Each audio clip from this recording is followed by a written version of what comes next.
Donald Trump est sur le point d'empêcher aux Africains notamment d'envoyer de l'argent dans leurs pays respectifs sur le continent africain. Il a prévu une stratégie qui est claire, imposer, taxer les envois d'argent en dehors des États-Unis. Ceci risquerait d'avoir donc un impact majeur sur ceux d'entre nous qui sommes dans la diaspora, notamment aux États-Unis, qui veulent envoyer de l'argent au pays. Mais je pense que beaucoup de gens ne sont pas au courant de ce projet de loi que le président américain est en train de concocter et qui risquerait d'avoir un gros impact sur les envois d'argent très prochainement. Dans cette vidéo, je vous explique un peu tout ça dans les détails.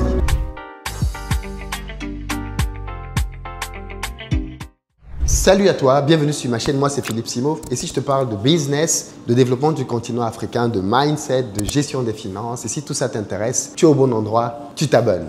Pour ceux d'entre vous qui ne le savent pas encore, mon livre est désormais disponible, L'urgence d'entreprendre en Afrique. Il s'agit d'un livre dans lequel je raconte simplement mon parcours de retour en Afrique. Quand est-ce que j'ai décidé de quitter la France pour aller m'installer en Afrique, mais surtout comment je l'ai fait. Comment ça s'est passé avec ma femme, avec mes enfants, la famille. Comment on est parvenu à choisir la Côte d'Ivoire. Quels étaient les blocages que l'on avait et qu'on a su lever. Mais surtout quand on est arrivé sur place, comment ça s'est passé en termes de business. Ça fait 3 ans maintenant qu'on vit là-bas. Quels sont les challenges que l'on a en termes de business sur place. Quels sont les blocages. Et bien évidemment, dans la troisième partie, comment on surmonte chacun de ces blocages-là. C'est un livre dans lequel je vous donne plein de clés, plein d'anecdotes que je n'ai jamais racontées ici pour certaines d'entre elles, afin que vous ayez les insides de mon retour en Afrique, que ceci vous permette bien évidemment vous aussi de réussir au pays. Il est disponible sur Amazon, vous pouvez le prendre facilement, le lien dans la barre de description. Et pour ceux d'entre vous qui êtes en Afrique, Cameroun, Côte d'Ivoire, Sénégal, vous avez des numéros où vous pouvez nous contacter pour l'avoir en fonction des stocks disponibles. L'annonce de Donald Trump a été perçue comme une onde de choc parce que bien évidemment, beaucoup de pays aux États-Unis envoient de l'argent chez eux. Ceci n'est pas le propre des Africains.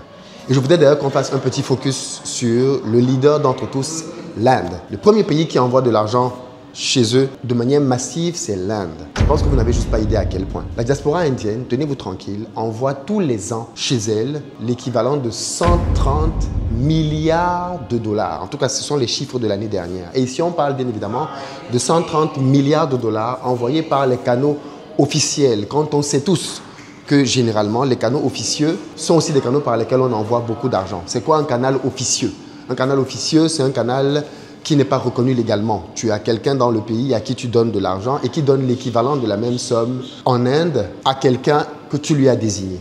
Et donc, quand vous faites ce genre de transaction, ce n'est pas perçu par l'administration. Donc, il est fort à parier que, en réalité, les sommes qui sont envoyées par les Indiens chez eux dépassent largement les 130 milliards de dollars et qu'on soit même peut-être proche des 200 milliards de dollars. Qu'est-ce qui s'est passé pour que l'Inde envoie autant d'argent chez elle? Parce qu'on parle souvent des envois d'argent des pays africains, mais j'ai voulu prendre l'Inde pour que vous réalisiez à quel point les envois d'argent des Africains ne sont pas si importants que ça, comparativement à un mastodonte comme l'Inde. En réalité, ce que l'on voit maintenant en termes d'argent de l'Inde chez eux est le résultat d'une politique du gouvernement indien, dans lequel la diaspora a été une priorité. Pourquoi? Parce que le gouvernement indien a compris très tôt qu'il ne pouvait pas se développer sans sa diaspora. Et l'Inde a donc décidé de créer un statut spécial pour sa diaspora afin de faciliter le retour et les transactions financières de celle-ci. Parce que l'Inde avait bien compris que la diaspora indienne peut impacter de 2 manières. Soit en envoyant de l'argent ou alors en rentrant elle-même sur place. Et pour faciliter donc ces deux choses, l'Inde a décidé de créer un statut spécial diaspora. De telle sorte que quand quelqu'un était de la diaspora indienne et qu'il rentrait en Inde, il avait un statut spécial dans plein d'éléments qui lui facilitaient la vie.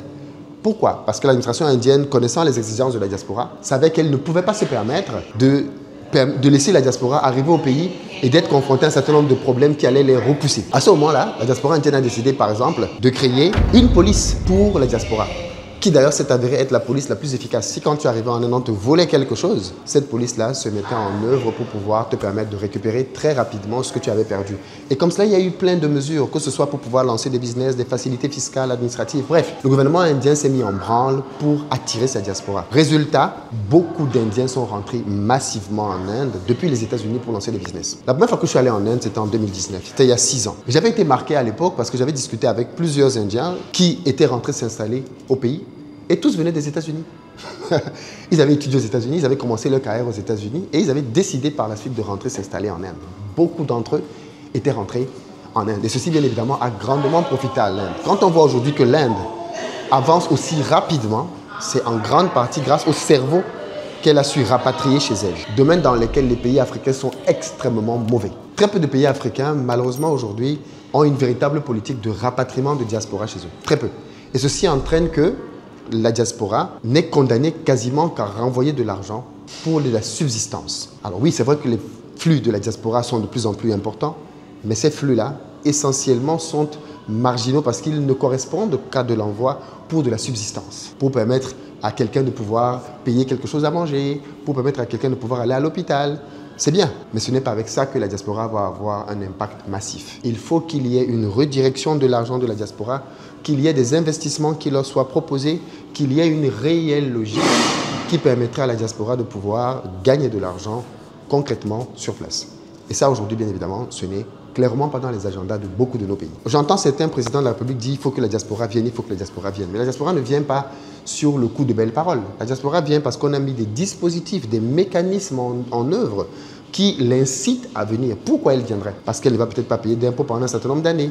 Parce qu'elle ne va peut-être pas payer des douanes. Il faut qu'il y ait des éléments incitatifs qui donnent envie à quelqu'un de prendre son argent aux États-Unis et de le ramener au Cameroun, en Côte d'Ivoire, au Sénégal. Il faut qu'il y ait des mesures claires, concrètes, qui font que l'argent qui a été durement gagné ailleurs soit ramené pour être investi au pays. Il faut qu'il y ait des garanties, qu'il y ait des facilités de crédit. Bref, il faut qu'il y ait un véritable environnement qui soit pensé. Si le continent africain procède à ces changements, je pense qu'on va avoir un retour massif. Parce que toutes les personnes avec lesquelles je discute en Amérique du Nord, au Canada et aux États-Unis ne veulent pas vieillir ici. Elles veulent rentrer au pays, elles veulent avoir un impact au pays, mais elles ne veulent pas rentrer à n'importe quel prix. Elles veulent rentrer pour avoir du business, elles veulent rentrer pour impacter sur place. Mais beaucoup d'entre elles, en tout cas aujourd'hui, estiment qu'il y a beaucoup trop de freins à leur retour au pays.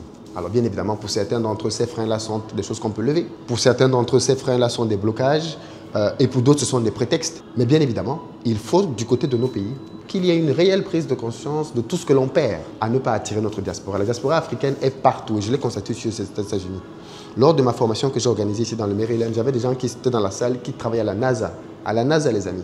J'avais des gens là-dedans qui, je dis, on a eu des parcours incroyables ici aux États-Unis, d'Africains, et qui, bien évidemment, veulent faire des choses dans leur pays, mais ne peuvent pas le faire. Parce que, bien évidemment, les conditions ne sont pas forcément toujours propices. Et mon point ici, c'est de dire qu'il faut absolument s'inspirer de la diaspora indienne. L'année dernière, ils ont envoyé pratiquement autour de 200 milliards de dollars. Alors peut-être que quand on parle de chiffres comme ça, vous ne réalisez pas ce que ça fait.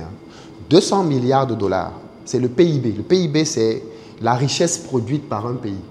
200 milliards de dollars, c'est le PIB quasiment de tous les pays francophones mélangés. Cameroun, Côte d'Ivoire, Sénégal, Burkina, Mali, Niger, Tchad, Gabon, j'en oublie même certainement d'autres, Togo, Bénin.